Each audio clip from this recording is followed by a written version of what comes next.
just get your ass in gear. He's Dave Grohl with like more adipose tissue. That's what he is. Because if you remember Dave Grohl, his first Foo Fighters album, it was like just him.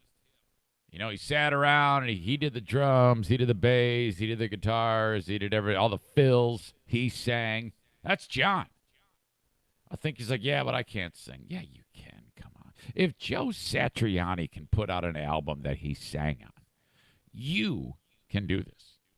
You would save rock music. Do you know how much rock music sucks now?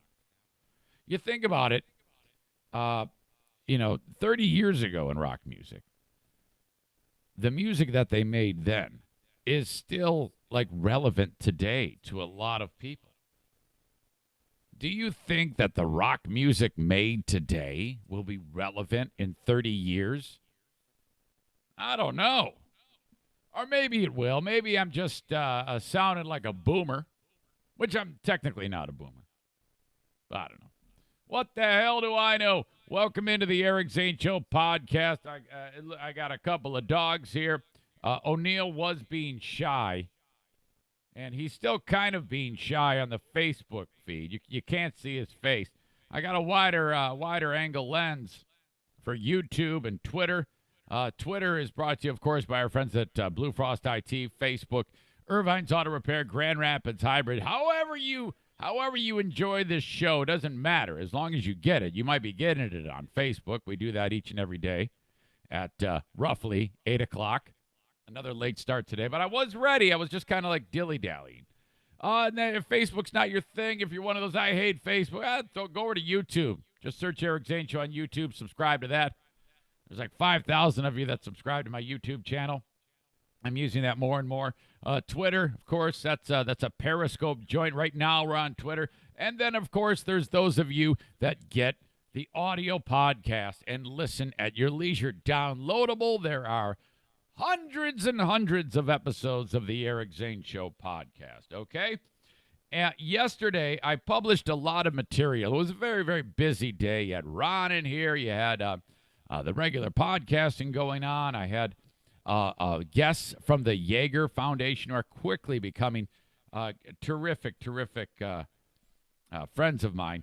John Jacobs is the gentleman who started that foundation, getting service animals to recipients that include our retired military suffering from PTSD, and now first responders. You know, they go through they can go through a terrible time. So that's what he does. He raises money for dogs to get in the hands of these people, and I've seen how this works with the dogs. He brought his dog Jaeger, okay, into the studio again. And this is a young dog. It is the first of its kind for the foundation. And so then they go and they do these benefits, and they've got one Sunday at the Ski Town Tavern in Muskegon raising money. It's all grassroots, funded by, just private people.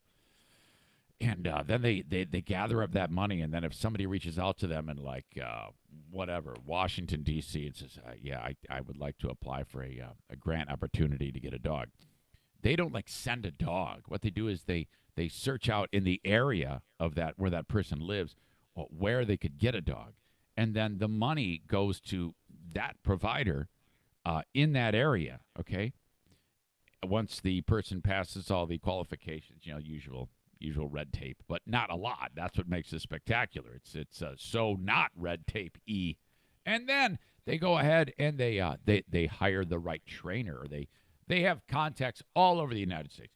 And then that trainer, it takes time to train a dog appropriately because it's all a tailored set of criteria for each recipient. So you can sign up to get a dog, and it might take like a year because that dog's a puppy doing nothing but puppy things, rolling around, chasing its tail, crapping in the corner. And then they got to take that dog, has to be trained appropriately, and then the training continues for years and years. And what I didn't know is that one of the things that makes it difficult for our vulnerable veterans and first responders is the regimented days where they have to, it's like a list of things to do every single day. They're like robots, some of these people. And when they decompress and come back into society, shaking free of that type of lifestyle is that tough against the grain transition. And sometimes it makes them go, for lack of a better term, cuckoo bananas. So if they have the dog, not only having the dog to do things like climb in the guy's or the girl's lap when she's having a panic attack or an anxiety attack, but they're constantly training the dog. And that work, that give and take with the dog, kind of brings them back to day-to-day living at a more structured pace, as opposed to, here you got all these things you got to do every single day while you're overseas, and now you're back home, and these people don't know what the hell to do with themselves. That was the point of it. So it was great having them in, and John came in with Kaylee Stevens, as she is the event coordinator for this fledgling organization. I mean, like I said, they're just getting started. So they reach out to me, hey, we've got an event. Can we come talk about it? Well, yeah, you can come talk about it. Come on in, man. That's part of it. I'm here. Just come on in. We'll record something. We'll have a good time. I get to see the dog. Kaylee insists the dog looks like a fruit bat, which John was like, don't say it. You see, the dog is some type of shepherd. I don't know what type of shepherd it is. He told me, but I forgot. There's not, I mean, you got that. It might be a German shepherd, but I don't it might not be. There's other types of shepherds. There's like a Polish shepherd and a Vietnamese shepherd. And that may or may not be true. But anyway, this dog it's got the longest legs of any dog I've ever seen. It's got like minute bull legs. All four legs are like 9 feet. And then he's since he's so little, he hasn't put any meat on his bones. So he's got all the knowledge of what to do, but he's crazy energetic, and he's always working. He's got that badass vest on. Oh, and They said to me, they go, yeah, it's okay to have your dogs around him. He knows what to do around your dogs. I go, you don't want my dogs around them, because O'Neill is gonna Bruce will take a dump. And then O'Neill's going to eat it in front of your dog, and your dog's going to be like, what the fuck am I seeing? As soon as your dog, Jaeger, sees my dog, O'Neill, eat Bruce's food from yesterday, your dog's going to forget all of its training, and it's going to throw itself out of the window. And we just can't have that. I mean, seriously, my dogs, you don't want my dogs around your dogs. And then Daisy's just going to go and attack it and probably kick its ass. So, yeah, I'm like, no. You don't want my gang around your fella. So Jaeger's really cool. In fact, I've never touched Jaeger, but yesterday John gave Jaeger. He said, "All right, go to him." Like, I don't know what, let him pet you or whatever you say to a service animal. But the dog wouldn't do it. He knew. He goes, he won't do it because he's in a strange place. He wants to do what he's supposed to do to help me. Like, all right. But it was great having those people. Take a little time, listen to that interview. That was a good one. And then Ron came in here. He has into what he calls the kennel. All right. I even cleaned up the dog hair for Ron. So a lot of busy Wednesday for the Eric Zane Show podcast. And then you had a hockey game. So now about the hockey game, you need to know this, because I don't usually like to sit here and tell you about, all the boring details that it isn't boring, but if I sit here and describe each individual play of a hockey game, you're going to be like, what the fuck is going on? All you need to know is this. The Griffins are taking on a really good team in the Iowa Wild. And Iowa has a guy on there who used to play for Ferris State. His name is Gerald Mayhew. He is the leading scorer in the American League. He's going to make a jump very soon to the NHL. He's got 30 goals this year. He's going to probably wind up with over 50 goals, and he's just been on a tear. Scores 2 again last night. He's like the AHL's Wayne Gretzky, okay? He's just lighting it up. Great prospect. And we were up late, but you could feel the momentum slipping. And sure enough, fucking Mayhew scores again with 5 minutes to go. The Griffs are down 3-2. And we're like, ah, shit, here we go. We lost. The Griffins haven't lost on this homestand. They lost a couple of shootouts, but they haven't lost a game in regulation. We're like, this isn't going to work out. This is not going to work out. Iowa's going to hammer them. And Iowa kept pressing still, even though they were leading. And we couldn't even get the puck out of our zone with less than 2 minutes to go to get our goalie out of the net.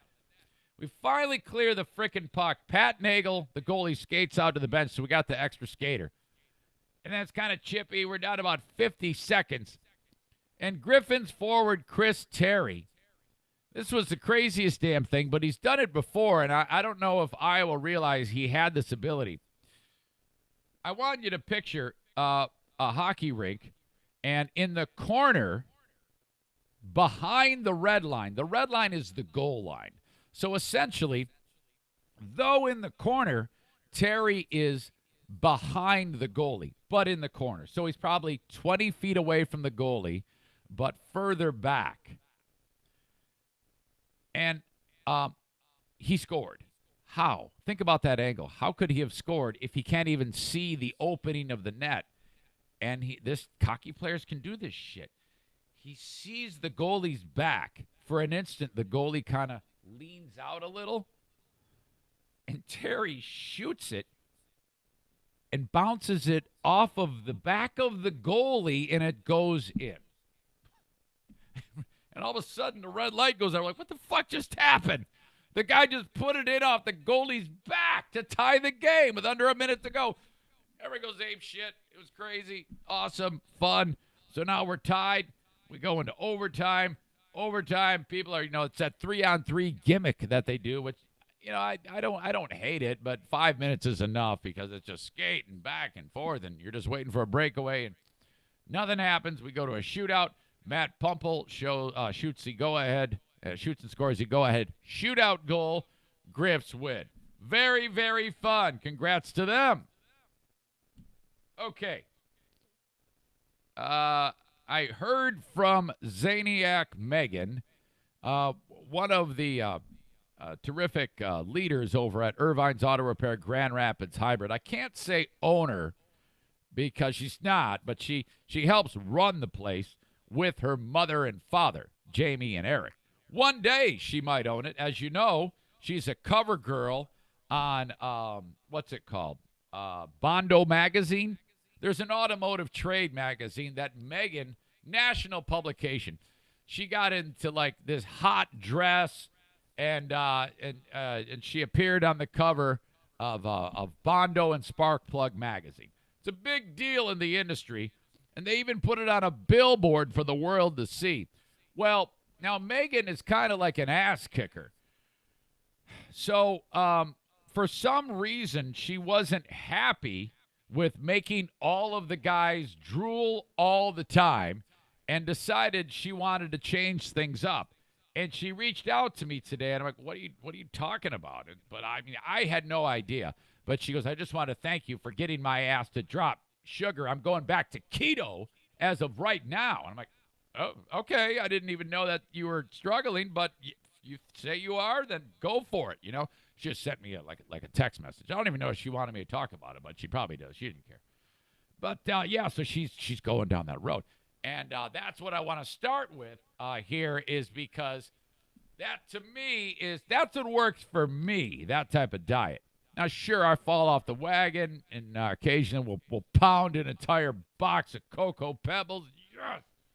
But lately, outside of the 3 fall-off-the-wagon moments since December 23, which is 1 month, it's been great. And I'm proof that this works because as of this morning, I dropped another 3 ounces. And so I am at 166.7. I don't know if it's 3 ounces. But anyway, I'm at 166.7 pounds. And every day, I'm a little bit lighter. I weigh myself every single day at the same time. And it's just falling off of me. Oh, I am so proud of me. I am great. I am doing this so right. I eat my vegetables. I drink my water. I eat my lean meats. I fast when I can. Sometimes, the other day, I went 21 hours without eating a thing. And because I'm in a ketogenic state, I didn't even feel hungry. How is that? Well, reach out to me. I'll walk you through it if you think you want to try this. Eric at ericzaneshow.com. But, man, is it awesome. You got to there's going to be some rough days when you start it. There's no question. Sugar is a bitch. It pulls you in, and it's like, eat me. I'm telling you, it's harder for me than quitting drinking. But that was a long time ago. But still, I remember it was quite easy, actually, for me to quit drinking. Well, I had Diana holding that hatchet over my head saying, motherfucker, if you drink, I'm going to bury this right in your brain. I'm like, okay, no problem. I'll quit. Sorry. All right, so the NHL mascot known as Gritty is a fan favorite. Now, I remember when this thing, when Gritty emerged for the Philadelphia Flyers, a lot of people thought it was just a creepy, screwed-up looking thing. But he won everybody over. Did Gritty. He's an orange mascot. It's hard to describe what he is. Just kind of weird-looking monster. The eyes move. He's got Google eyes, so whenever he shakes his head on the mascot, whenever the mascot moves, the eyes kind of bounce. He's a riot. Everybody loves Gritty. His Twitter account, he's followed by like 250,000 people. Everybody loves him in Philly. And that Gritty kind of goes with Philly. You know, that's a great word to describe Philadelphia. It's a town with grit. They're not New York. They're not D.C. They're Philly. They're gritty. Yeah, hey, let's go to Pat's and eat a steak. Well, anyway, this Flyers fan is being pretty much panned. This story seems really fishy. A guy by the name of Chris Greenwell took his kid to see the game and spend a little time to arrange a meeting with Gritty. So, they meet up with Gritty, they get a picture taken with him, and off you go. That's it, you know? And the Flyers had invited the guy and his kid to get a photograph and some FaceTime with Gritty, all part of an exclusive event for season ticket holders. Now, all mascots have handlers with them. There's always people around. There would have been no opportunity, and if it did happen, people would have seen it. No one saw Gritty, quote, punch the kid in the back. This dad says that, and, he's looking for trouble. According to Greenwell, the dad, something shocking happened. And I'm taking just one look at the guy, and he looks like a douchebag, and so does this douchebag kid. So I'm going to judge a book by a cover and say this guy's a douchebag, and this did not happen. Greenwell says Gritty did just that, punched the kid in the back.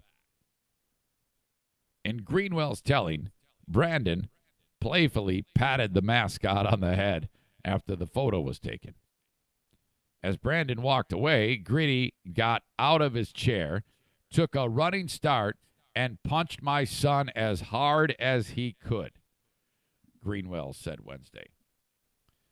Officials at Comcast Spectacor, the company that owns the Flyers, told Greenwell there is no video footage of the incident because the cameras in that area of the center are focused on other locations, all right? According to emails between Greenwell and officials. The company declined to identify who was playing Gritty that day. Apparently there's more than one. Now, let me just pause right there. When it comes to the Griffins mascot, I will say this. Mascots do not like to be assaulted. Now, this doesn't sound like any assault, and if someone walked up to our mascot and tapped him on the head, our mascot at the Griffs would not do that. However, our mascot is a semi-pro football player and one of the strongest people I know. You don't want to be on the receiving end of a handshake with the Griffins mascot. Both of our mascots are athletes, real athletes. They're old, but they're athletes. Every time our mascot, the Griff, comes up and says, "Hey, Zane, what's up?" and puts out his hand, I'm like, "Oh, fuck, here we go." And I've got to prepare myself, and I've got to give it back. I got to grab his hand, and the only way to fend off the pain is to squeeze as hard as possible to somehow make it so that he's not going to crunch your hand together. And this is not done on purpose. He doesn't do it to be mean. He is absurdly strong. Okay, and he loves me.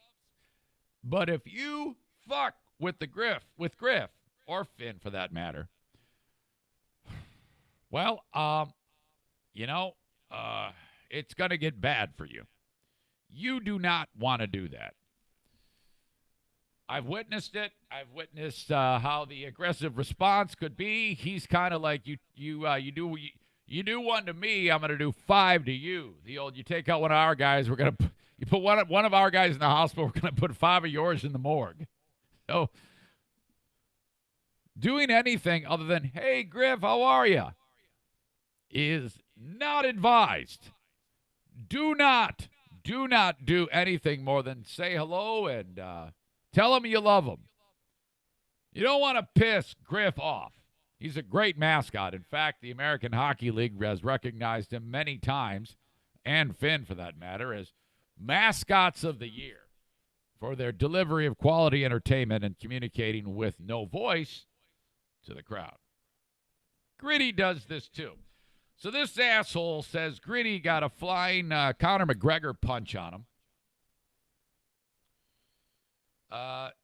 The company, though, declined to identify who was playing Gritty. As I said, it conducted an investigation that included interviews with that person and couldn't verify Greenwell's account. Now, Greenwell didn't say a word about this alleged incident till over a week after it went down.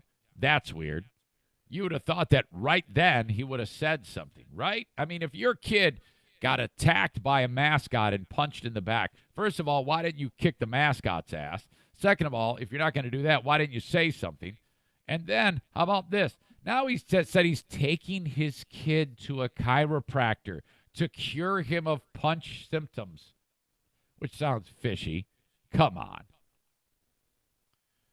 We took Mr. Greenwell's allegations seriously and conducted a thorough investigation that found nothing to support this claim, a Flyers spokesperson said in an emailed statement. Greenwell, as I said, took his son to a chiropractor.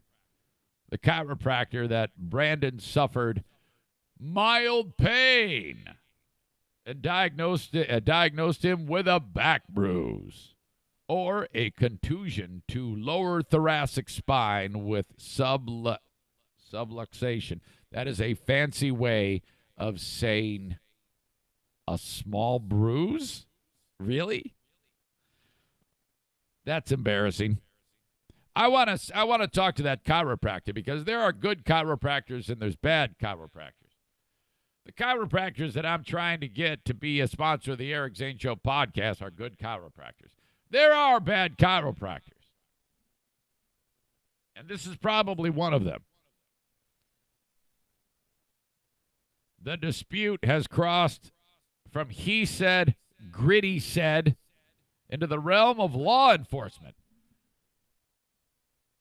About a month after the punch, as Comcast, Spectacor, and Greenwell couldn't come to an agreement, Greenwell reported the incident to the cops.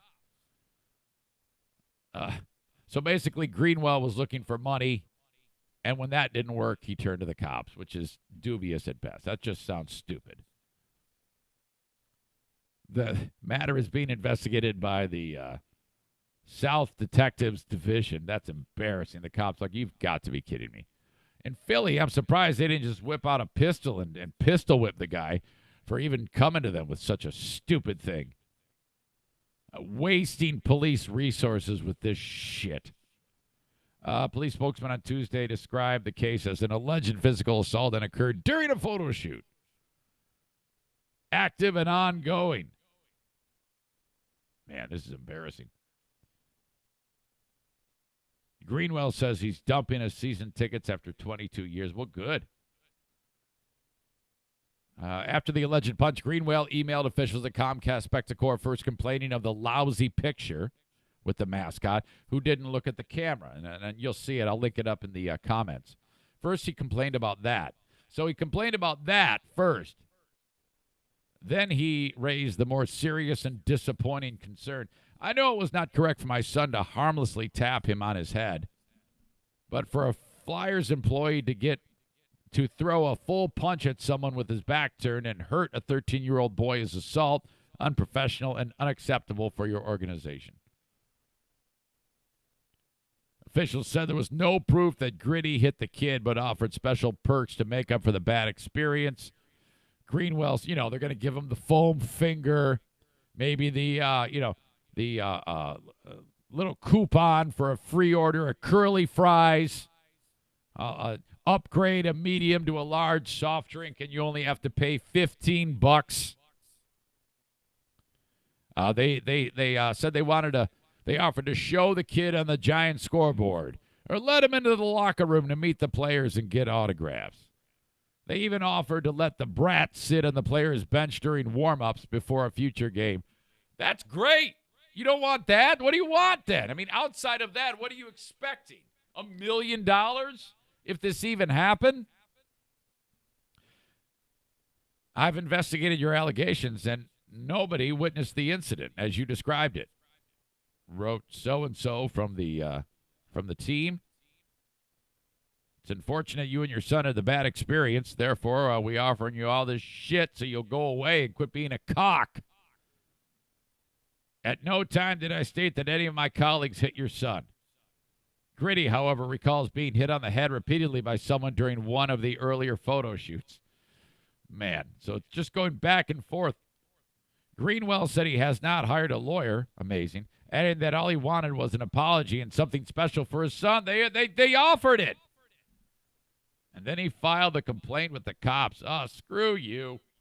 What an idiot. All right, coming up next, we need to talk. I hate to do this. I really do.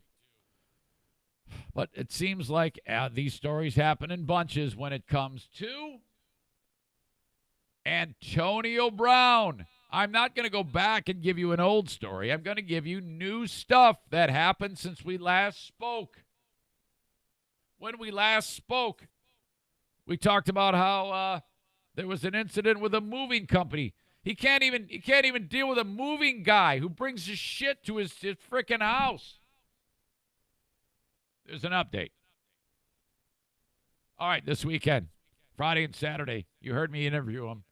Josh Blue. He's going to be at Back Alley Comedy Club, Rockford. 2 shows on Friday night. 2 shows on Saturday night at Back Alley Comedy Club in Muskegon. I will link up the spot where you get the tickets in the comments of this podcast. That's all you do. Go see Josh. He is great. Fantastic comic. Putting the cerebral into cerebral palsy. Nice dude, too. Well, as you know, I'm taking Madison's car over to Riverbend Body Shop to get the rear end fixed after that joker was going too fast on the side street and crashed into the car, cracked it up good. Well, yeah, we got to get that fixed. Seems like every car, it looks like the 5 cars that are that between my son's car, Madison, Jackie, mine, and Diana's. It's like in the Daytona 500 when the lead, they're all drafting and the lead car goes sideways and they call it the big one. It looks like the 5 of ours were the big one, like rolling through the infield and grass and shit and helmets and feet go flying out of the car. Those are our cars. That's what they're all cracked up. Hers is going to be the first one that we get fixed. I reached out to David Howard's Isle and Zach DeGroot. I go, yeah, man, I've got like $100,000 worth of business coming your way. That's probably worth you signing back up for the podcast, isn't it? I mean, In my business alone, that pays for the next 5 years of ads on the show, damn it. Go to Riverbend Body Shop on Lake Michigan Drive, just east of Wilson. Get an estimate.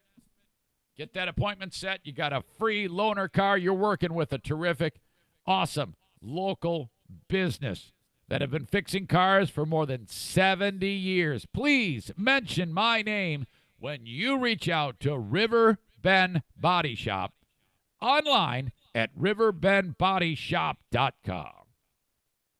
Every once in a while, you might need an auto body specialist, and that's mine. And I just want you to know that if you support the show, go to the sponsors for whatever it may be. Could be comedy. Could be a body shop. The sponsors are happy. I'm happy. And you're happy. That's how it works. Okay. What's going on, O'Neill? You coming back up here? Everybody on Facebook wants to see your face, but you're being bashful, young man. I don't know. All right, man. I wonder if Antonio Brown ever has moments of clarity where he doesn't act like a dick and just says, man, I got to calm down. I got to vanish for like a year. If I'm Antonio Brown, knowing that my body can make me tens of millions of dollars every single year, at this point in the game, I cut all ties with anybody that can do me harm. Any of these parasites that are sucking money off me, my entourage. I lay low. In fact, I go to a cold weather climate, and I train like Rocky did in the one where he fought the Russian, you know? He's like running around with like tree stumps. And don't interact with anybody. Just get a bug-out bag, leave for like 1 year, stay fit as hell, come back stronger than ever, and then reemerge like a caterpillar, and you're the butterfly now, and all is good. People will forget about your past if you're good at sports. But you gotta end the negative stories. You must do this. If you don't, you're going to die. It's going to keep getting worse and worse and worse. Who knows? Maybe you'll fall into the throes of drug addiction, like it sounds like I'm on right now with the way I'm speaking. Hang on. And then you can come back, man. There's still hope for you. I believe that. But you got to quit being an asshole. No more screaming at the cops. No more insulting the mother of your children while your kids are standing right there. I mean, end the cycle of idiocy. Start to, at the very least, start to be an example for your kids. I mean, come on. How can you continue to blow it like this? This is just awful. Apparently a moving truck showed up to deliver a bunch of shit to his Hollywood, Florida home. He's had a horrible 2 weeks again. I mean, how can a guy who doesn't really work for anybody always be in a shit ton of trouble? I guess he just needs something to do. The moving guy shows up and somehow things get off the rails. The next thing you know, AB and another guy are beating the shit out of this guy. Police media reported that a couple days ago there was cops there, and some dude, the other guy, the other friend of AB's, was in the back seat of the cop car. He got arrested. AB, nowhere to be found. He took off. The cops said, yeah, we're looking in to see if he did something wrong. If he did, we're going to issue an arrest warrant. He's going to be arrested. Well, they did. That's what's going on right now. Antonio Brown, arrest warrant issued in a Florida battery case. Hang on. Man, the story just reset on me. ESPN sucks. If you look at any story on ESPN.com, be ready to watch the damn thing jump all around on you, not load up. Oh, this is killing me. Come on. Stand by.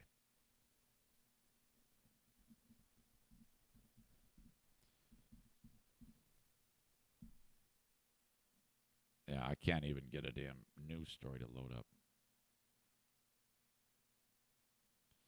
All right. So they did that. They issued an arrest warrant for Brown In fact, this story, I might even be able to grab audio of this story in just a second. You know that the people in Pittsburgh are like, see, we knew this was going to happen. You know the people in Oakland are like, yep, that's what we knew. In New England, same deal. Warren is out for former Steeler Antonio Brown's arrest. This after police arrested his trainer following a 911 call at AB's home in Hollywood, Florida. Police say Brown and his trainer, Glenn Holt, got into an argument over payment for Brown's belongings on Tuesday. Brown allegedly actually pulled the driver out of the truck and threw a rock at the driver's side door. Officers say Holt then began pulling the items off the back of the truck. Police say Brown went back into his home, refusing to come out. Holt appeared in court yesterday. He's being held on $20,000 bond. Brown is now wanted for 1 count of burglary with battery. A lot of the stories about Antonio Brown center around him paying people. There was a lawyer that wanted money, and he never paid him in New York City. I remember that. There was the lady who was doing the who was doing a painting in Brown's home, and she wanted some money for like supplies, and he took off all of his clothes, she alleges, and he turned around and his BBC is right in her face. She's like, what the hell is going on here? There was that, and I think there was the chef who Brown, for the Pro Bowl a couple years ago, hired the chef to cater a party at his place. This chef shows up. He's got a staff for the service. The chef, and it's a big time deal, and he's probably got to pay 10, 15 people. They're walking around with the hors d'oeuvre trays and just all the logistics to make this happen. You're hosting a massive dinner service. That's not cheap. And the guy said, "Hey, it's okay. So I'm getting ready to leave, and can I get paid?" No. And then Brown kicks him out and keeps all the guy's shit. So the guy had to sue Brown to get his stuff back. And now this. This is, I'm sure that any competent person who's pressing charges would look at this and say it's a long history of treating people like this. The guy just the moving truck said, yeah, okay, we're getting ready to drop your stuff off. Balance due is this amount. And then all hell breaks loose. The guy is a maniac. Got a story that was sent to me by Brian, and he described it as a guy in Metro Detroit who is the Eric Zane of selling cars. And I was like, what in the world does that mean? And I'll explain that coming up next. By the way, I want to thank my friends at Pepino's downtown Grand Rapids for hosting our party, our 1-year anniversary party that we had for the podcast. Thank you so much to Pepino's downtown. If you're looking for fun downtown after a Griffins game, after a concert, head over to Pepino's. Good group over there. Thank you so much for supporting our show and hosting us and feeding all of us. Thank you, Pepino's. And Chris over there is a good guy.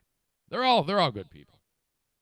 They make sure I've got the non-alcoholic beer for the parties, which I think I am. I think as much as I like Busch NA, as you know I do, the Heineken non-alcoholic is just great. Oh, boy. I think that's my new favorite. It's a little bit more expensive, but it's really, I really enjoy it. It's good. Now, if you drink regular beer and you decide to drink non-alcoholic beer, you're going to hate your life. But if you haven't drank beer in however many years it's been since I drank beer, and then you suddenly, it's going to be like the greatest thing ever. So it's not for everybody, trust me. I'd be too scared that if you decide you want to quit drinking beer and then you drink a great beer and then the next day you drink a non-alcoholic beer, you're going to go back into the old beer the next day. If you want to buy a camper, travel trailer, fifth wheel, pop-up, rolling tent, RV, motorhome, Class A, Class C, Sprinter van, the biggest and best and friendliest, best customer service before and after the sale. Say it with me now. Terrytown RV. I am still waiting for one of you to reach out to me, Eric at ericzaneshow.com, and say, Zane, we're going to go look at a camper on Saturday. Will you meet us there? I will introduce you to a number of great people. I will look at campers with you. Indoors, the biggest indoor showroom anywhere, the largest anywhere. They have 125 units, all that I described, all those different types I described, lined up. You don't have to walk through the cold. These are the winter months. They have changed the buying experience. You might not even be ready to buy. I just like looking at campers. So if you want to look at one with me, let's go. That's like my favorite thing to do. I know that's weird, but it's not as weird as some of you people and your other hobbies, you know? So don't judge me because I like campers, all right? I will meet you at 7145 Division Avenue Southwest in Grand Rapids. It's actually Cutlerville.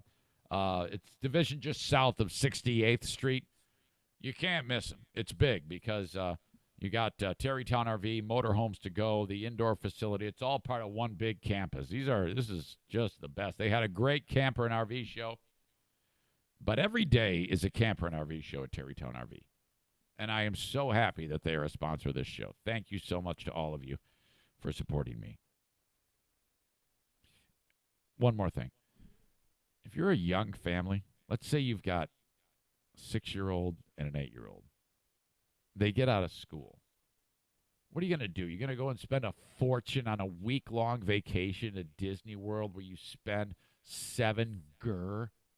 That's getting there, getting back, the hotel. You're all cramped in a stupid hotel. Then you go to Disney World, and Mickey rips off his pants and bones you right over the teacup. Oh, God. And then you go, I'm starving. I just got boned by Mickey. I could use a bite to eat. You go to get one of those turkey legs across from the Haunted Mansion. That'd be $80. Fuck you. It's terrible. Don't do it, man. Do not. Yeah, one day you're going to have to take your kids to that shit show. But, dude, why not go every weekend and explore? I mean, go on adventures.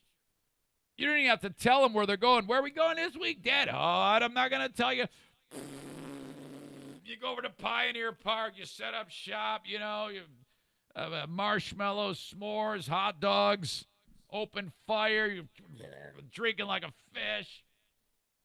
Smoking some dope.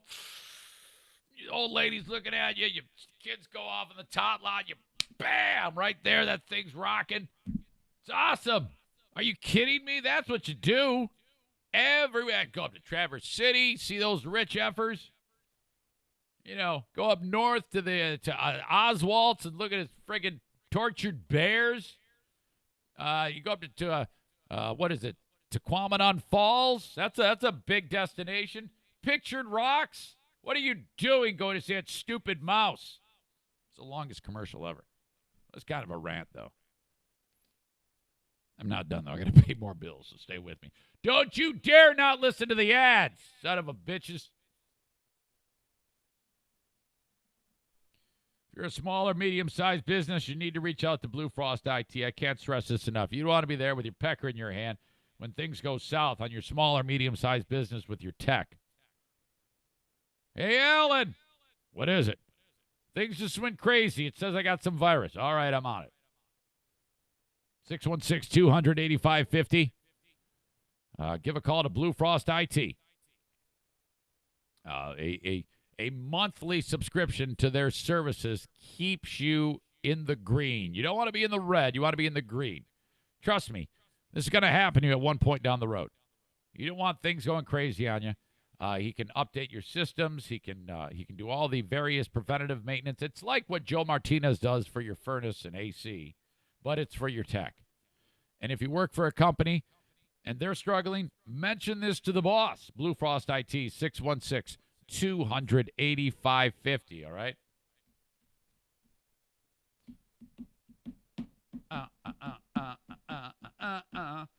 In the Patreon today, we got to talk about how the government is finally clamping down on service dogs. And I shouldn't say service dogs.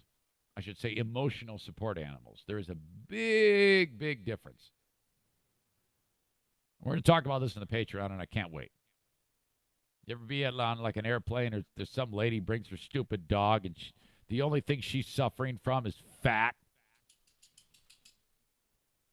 Well, it's no longer going to be so easy for those assholes to take their stupid dogs and cats and ferrets and iguanas and ostriches and horses on the planes. Talk about that in a second. I meant on the Patreon. We're not going to talk about it right now. This is the story of a guy in Metro Detroit, Macomb Township. In fact, not far at all from where I grew up. He's about my age. His name is Brian Carroll. Now, listener Brian sent this to me and said, this guy is the Eric Zane of car salesmen. I'm like, what is that? Has he got a huge nose? Does he beat his meat excessively while he's selling cars? Does his wife always sitting on his face? Oh, boy, I'm going to pay for that one. No. Carroll got a phone call from his boss at some car dealership and said, I've come to realize that you do a great job. He's like, well, thanks, boss. I've loved working here. It's been awesome. But I've also realized that everything you do is stuff that I can do, so I'm firing you. He's like, what? Yeah, you do a good job, but I think I can do this. I got it. So he's like, oh, my God, what just happened? In the story in the Free Press, I'll link this up in the comments, he remembers calling out to his wife and saying, I just got fired, and they're both crying on the phone. They got, like, tons of kids with her. They got, like, 3 kids. Stay-at-home mom. He's provided for them a nice life over the years, just doing a fine job at selling cars for people. Started out maybe like at a low-end budget dealership when he was very young, and his whole life has been selling cars. And then it dawns on him at some point that, hey, I have all of the knowledge in here in my brain to be a success, and I don't need anybody. And very similar to my story, he didn't realize it until a customer of his pushed him into a new line of work similar to what he was doing. This is what Brian Post means when he writes to me, this guy is the Eric Zane of car dealerships. I had the same thing happen. A year ago, I was sitting here with my thumb up my ass, and I just did a podcast so I could look sad in front of you. But I wasn't quite sure of what was going to happen. Didn't know if I could even do this until you convinced me. So thank you again. I always love that opportunity to say that to you. That happened to this guy, but in the car world. Check it out. All right. They go over the things I told you about already. We pick it up where he says he loves selling cars. And he says he got a call from a guy who said, hey, Brian, man, I need a new car. You've been my guy for years. You've sold me lots of cars. So, and Brian like, yeah, I'm out of work. This is like days after it all went down. So he's still shell-shocked, And he goes, well, I don't care if you're out of work. I told you I need a car. The guy's like, well, what the fuck do you want me to do? He goes, go get me a car and bring it to my house. And then it clicked. Now, there are things called car brokers. But this is not a car broker. This is a new thing called a car concierge. And he is the first one that is establishing a new template of how car buying is done. For a lot of people, they don't like the process. Well, first of all, a lot of people buy cars. They see a car online, and then they begin the process that way. That's what a lot of dealerships have to deal with. Thus, dealerships are staffing online people. Like if you were to go to any dealership that's worth anything, for example, Sarah Honda, they've got a war room of like 5 guys waiting for people to say, I'm interested in this car. Within 1 minute, the customer's phone's going to ring from the online salesperson. Same thing with Terrytown RV. That's how they do it now. Because so many people are interested in an online sale, and the customer is so knowledgeable about what they're buying. But what hasn't happened is an alleviation of the process of getting the car, all the paperwork, half a day, the trade, the registration, all that, the insurance, all of that stuff. Brian Carroll figured out, I think I can be the guy to do all of that and take all of the thinking and monotony and boredom and long day and details away from the car buyer, and I'll do it. You might be like, well, how the hell is it? I mean, the customer, whether they have to pay a premium. He doesn't charge the customer 1 cent. The dealership pays him. So the dealership now has a guy. You got one guy going to like 50 dealerships based on what the customer, he's got such a huge client base because he's been doing it for so long. So he started to spread the word about it, all word of mouth. And like he posted on social media about what he's doing. So then people are like, hey, well, you know what? I've been thinking about a new Mazda. Can you go get me this car? So he has relationships with all these people. He drives to the dealership. He says, my client wants this car. And he buys the car, and the dealership pays him the commission. He's like a contracted guy. And so the dealerships win because they're selling cars. He wins because the dealership is paying the commission that they would be paying one of their guys. What does it matter? They're selling more cars. So he does all of this shit on his own. He had all the knowledge. This is a great, great story. How awesome is this? I love hearing stories about guys who don't sit there like pussies and say, oh, yeah, I'm hurt. Hand me something free, government. Everybody give me shit. No, he's providing something, and he's getting compensated for it. How great is this? So I'd never heard of the story until Brian reached out to me and said, subject line, the Eric Zane of car sales. I'm like, fuck yes, it is. Some of the client base. This guy is a fire sergeant in the city of Ferndale. He reaches out to this dude, this Brian, what's-his-face, and says, yeah, man, I need a 2020 Chevy Silverado. It's at this dealership. Go get it. Go buy it. That dude says, yeah, for somebody like me, I work 24-hour shifts, and I've got an active lifestyle outside of the job with young kids and sports and school. I don't have a day to look at cars and another day to sign paperwork, said the guy. I start at 8 a.m. I get off work at 8 a.m. If we're running fire calls or medical calls at night, I'm not going to want to sit in a dealership. I want to go home and go to bed. So this guy found a niche, and he doesn't need a big client base. But listen to this.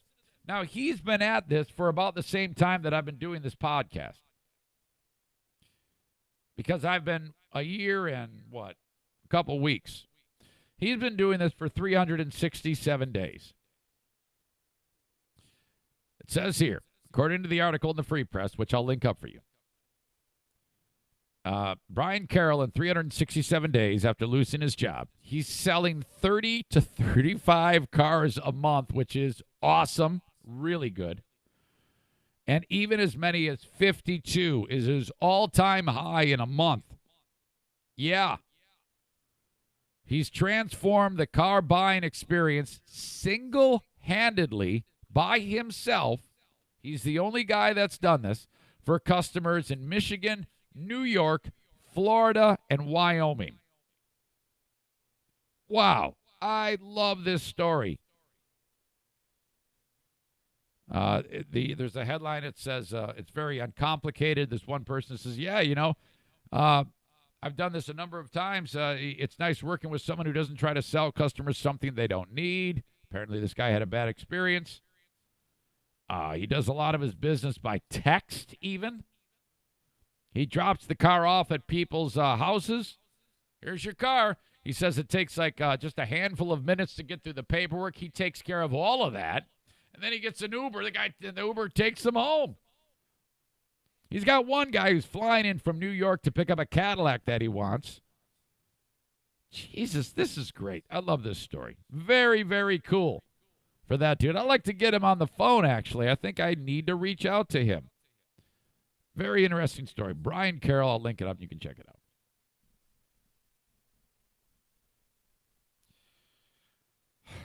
Unfortunately,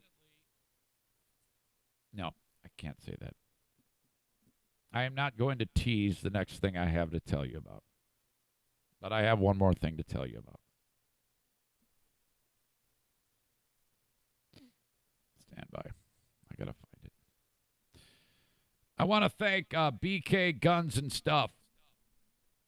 That is part of my new contingency of Saranac shit kickers.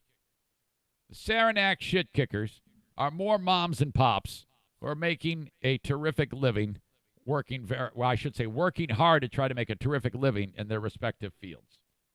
BK Guns and Stuff. Brandon and Kyle are the entrepreneurs, the two gunsmiths who are repairing your weaponry. Doesn't matter. Pistol, rifle, I don't care what type of gun it is, old, new, and custom jobs. That's what they do in their home shop. The official gunsmith for the Eric Zane Show podcast. I've got an old .22 rifle in the other room that my dad gave me, and it needs a once-over. I'm going to drop that thing off and make a trip to beautiful Saranac, Michigan before too long and drop the gun off at BK Guns and Stuff. If you have a firearm that needs to be looked at or worked at, you need to call BK Guns and Stuff. Their number, 616-902-2447. They're linked up on my homepage. I have 2 sponsor scrolls on my homepage at ericzaneshow.com. That's all the businesses that support the show. I'd like you to support them. And one of the logos says BK Guns and Stuff. It's a great-looking logo. Click on it. It'll take you right to their page, give you more of an idea of what they do at BK Guns and Stuff. Thank you to the folks over there, 616-902-2447. More gun talk. If you want to carry your pistol concealed, the guy is United States Army Major retired Steve Prince. He teaches gun school. It's a 1-day class for about 8 hours. Some days a 2-day class for 4 hours. Once you get that done, you get a certification. That certification, when you walk into your county that will issue your license, they're going to see you walk in. They're going to go, oh, you had class with Prince. We'd love to just hand you the damn license right now because we know, but we have to do a background check. So you submit that document that Steve's going to give you, showing you that you know what you are talking about and you are educated. The county's going to do take your fingerprints, going to do a background check. You're going to give them $100, $110, and you're going to get your license. That's how you carry your pistol concealed. Don't be one of these dopes who wear it outside. Oh yeah, I don't need a concealed pistol permit because I'm open carry. Shut up, open carry. Fuck. Hide the damn thing, you dumb dick. What the hell? Why would you do that? You don't want the bad guy to know who's got the fucking gun, dummy. Jesus. Call Prince at 616-204-1705. 616-204-1705. As of yesterday, he didn't have a new class scheduled, but he will soon enough. Thank you, Prince.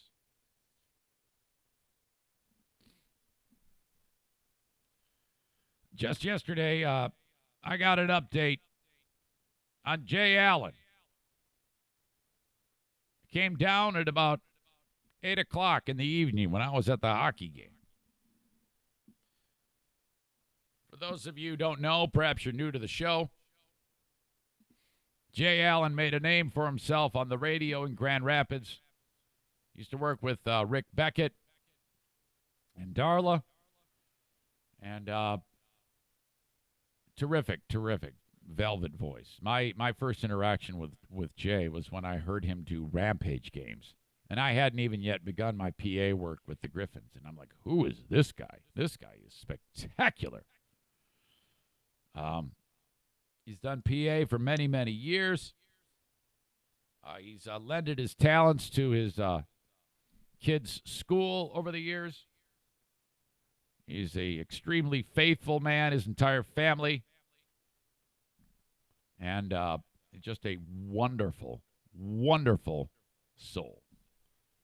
And out of the blue, last year, he got a job with the Detroit Tigers. And that story in itself, Jay joined me, him and his lovely wife, Lisa, joined me in here to talk about a number of things not that long ago. And the story of how Jay got the Tigers job was just phenomenal. He had heard they needed a guy, so he reached out to them, and the Tigers go, yeah, we still have a tryout going on. Send us your stuff. And he goes, I don't have any stuff. They go, just grab an old lineup card and speak it into your iPhone. And then they called back. So iPhone audio put Jay Allen on the radar of the Detroit Tigers. Oh my God. And so they go, yeah, we think we love you, but we think we're going to go a different direction. Short amount of time passes, and then about 1 year ago, they call him back up after a couple months, and they're like, yeah, do you still want this job? We think now we've rethought it. We want you. He's like, do I want the job? Holy shit, yeah, I want the job. Now, Jay's been selling cars over at Fox Honda, doing great things there. He's provided for his family. Just awesome. Doesn't do radio anymore. What the hell, you know? Probably making about 5 times the amount of money now doing the Fox Honda job. And then he gets the job. So he spends the year, doing the Tigers, man. How about that? It's a dream job. You're doing the Tigers games despite the distance. And then things got off the rails. Jay was diagnosed with cancer. So we did that. There was a big benefit that was thrown for him, and that's why he was in here to talk about it and promote it. Jay has what a network of people Jay has. I mean, I'll never forget walking into that facility and just wall-to-wall people. And what was the name of that place? The Terrace. I forget the name of it. It's a old school place up on the ridge there, off near where the Whitecaps play. Anyway, it doesn't matter. I'm getting bogged down in the details.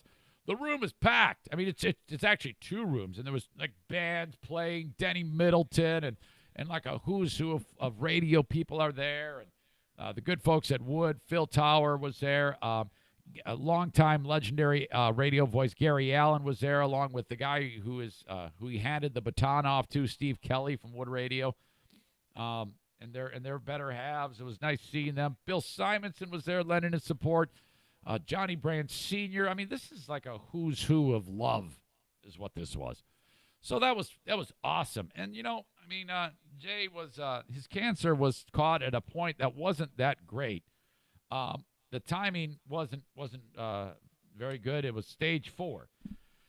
And I don't have good news right now at all. And if you follow Jay's crazy cancer journey on Facebook, you have seen over the past week, there's been a lot of disturbing news about Jay's condition. So we've talked about it many times on the show, and if you don't follow, I figured I would just read you Lisa's post. Lisa writes, I don't even know how to write this. Jay is in kidney failure due to the cancer. There isn't anything they can do to reverse the damage to the kidneys.